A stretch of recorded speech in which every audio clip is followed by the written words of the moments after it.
Continuando con el programa, estamos con Marita Parodi, es nutricionista. Vamos a hablar acerca del soporte nutricional, porque no es una dieta especial, es un soporte nutricional. Hay diferencias entre eso, que ya Marita nos va a explicar, del paciente que tiene una esclerosis lateral amiotrófica. Vamos a conversar acerca de cómo es que debemos o cómo es que se debe estructurar no solamente la dieta, sino la forma en la que se le administra a un paciente que tiene esclerosis lateral amiotrófica o ELA, que es una manera en la que más comúnmente la gente la puede conocer. Marita, un placer tenerte acá en el programa. Gracias por venir a compartir tu experiencia, tus conocimientos acerca de esto, cosa que has ido cosechando a través de los años, para compartir con aquellas personas que de pronto, pueda que no tengan ELA, pero de repente tienen un paciente que tiene una condición neurológica, degenerativa, crónica, en donde el soporte nutricional es tan importante. ¿Por qué es tan importante el soporte nutricional en la esclerosis lateral amiotrófica, inclusive por encima de otras condiciones neurodegenerativas? Hola Pepe, gracias por invitarme. Pepe, mira, la nutrición en la ELA es quizá uno de los soportes más importantes para mejorar la calidad y la cantidad de tiempo de vida del paciente con ELA. Y esto porque hay etapas en la enfermedad que se vuelve hipermetabólica, es decir, que el metabolismo se acelera y que se requieren más calorías de lo normal. ¿Así? Y quizá lo más importante es porque en la mayoría de los casos de ELA, sobre todo en la ELA vulvar, correcto, tarde o temprano se compromete todo el mecanismo de masticación y de deglución, el sistema orofacial en general. Correcto. Lo que impide al enfermo comer la cantidad que necesita comer para mantenerse en un estado saludable o normal. Ahora, no es que tenga que variar la composición de la dieta, ¿no? O también tienen que incidir en las proporciones, los nutrientes. ¿Necesita una dieta especial o es su dieta convencional, pero administrada de manera eficiente? Mira, primero, el manejo nutricional del paciente con ELA es dinámico. Va cambiando a medida, como es una enfermedad progresiva, a medida que el paciente va cambiando todas sus características propias de la enfermedad, que además es una enfermedad que se presenta de forma distinta en los pacientes. No siempre la evolución es igual en uno de presentación frente al otro, pero tarde o temprano todos los pacientes con ELA ven comprometida su capacidad para comer. Además cursa con fatiga, donde la nutrición o los mecanismos para ver en qué momento comes, cuánto comes, es importante.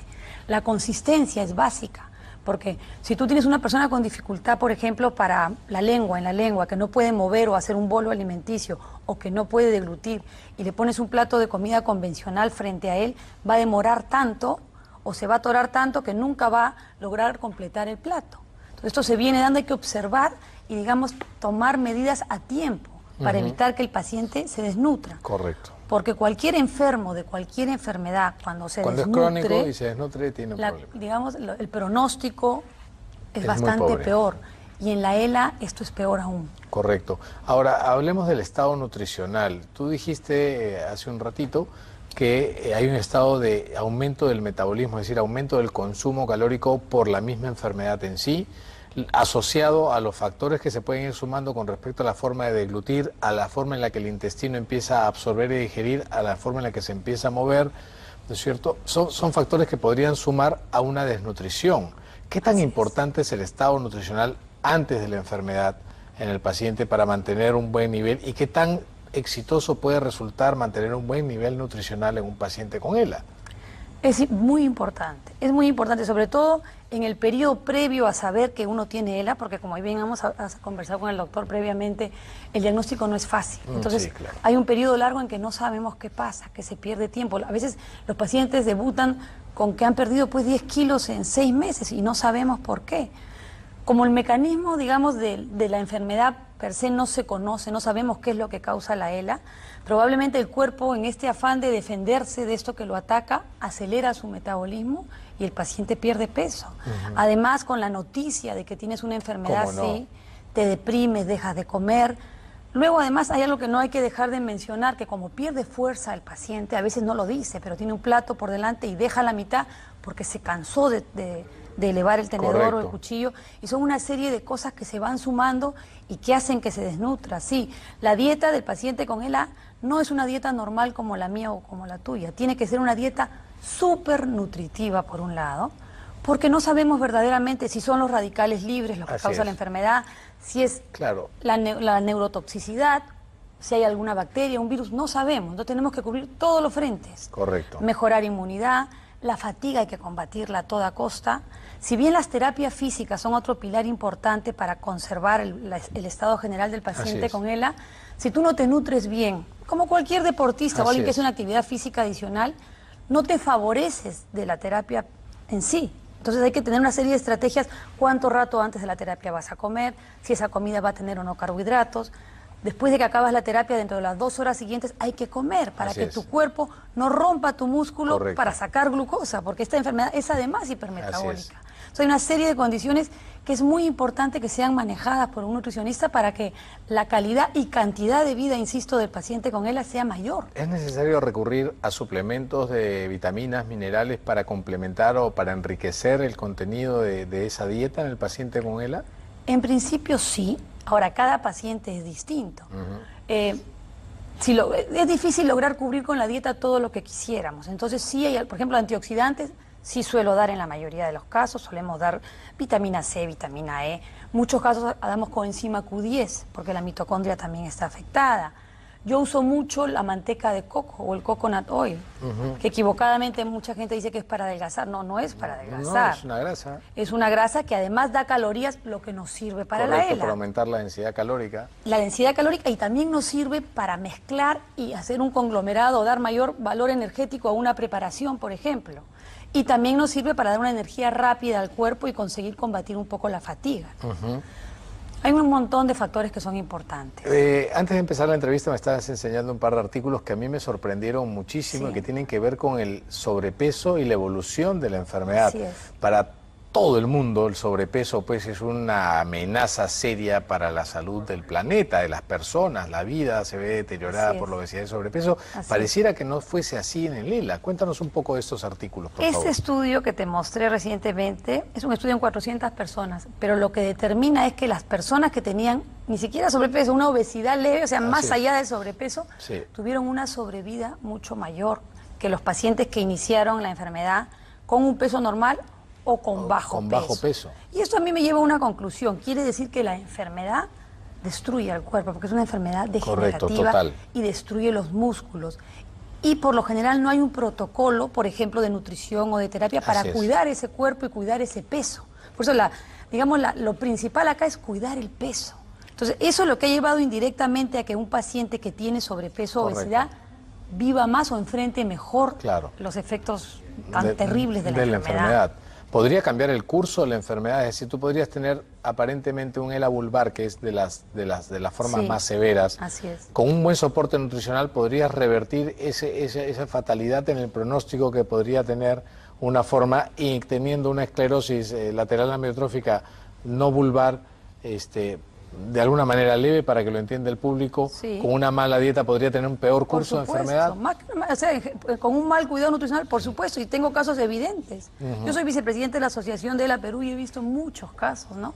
Y yo te he contado antes, mi esposo tiene 13 años de ELA, 13 años de ELA, y sigue alimentándose con un ELA vulvar por su boca. Correcto. Y eso es inusual. ¿Y él tiene problemas para deglutir o para movilizar la lengua? Porque son dos problemas diferentes. Tiene tempranamente, para deglutir, para mover el bolo.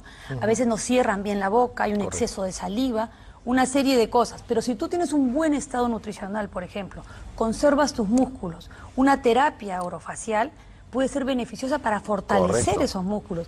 Pero si tú estás débil y desnutrido, no hay terapia que te juegue a favor. Te va a jugar en contra. Además, el paciente con esclerosis lateral amiotrófica es un paciente que tiene que tener terapia física, es decir, tiene que hacer ejercicio físico. Eso también obliga a que tenga un soporte nutricional importante. Bien dijiste tú, en las 2 horas posteriores a la terapia tiene que comer, es como irte al gimnasio y hacer pesas. En las 2 horas siguientes tienes que comer algo para no deteriorar el músculo, ¿no? O sea, hay que tratar de tener todas las estrategias para lograr cuidar ese cuerpo, cuidar esos músculos y enfrente mucho mejor la enfermedad. Porque además hay otra cosa que es importante. A veces pierden tanto peso los pacientes y se deciden muy tarde a ir a una gastrostomía, porque verdaderamente el paciente con ELA por lo general acaba en una gastrostomía, sobre todo vulvar. Pero si tú haces una gastrostomía temprana, no hay que tenerle tanto miedo. porque el paciente puede comer parte por boca y puede completar el resto por su gastrostomía. Correcto. Y puede seguir inclusive caminando, puede seguir manejando. Sí, por supuesto. Pero hay que tomar esa decisión de forma temprana. ¿Tu esposo trabaja? Mi esposo trabaja, sí, yo lo llevo a la oficina a diario.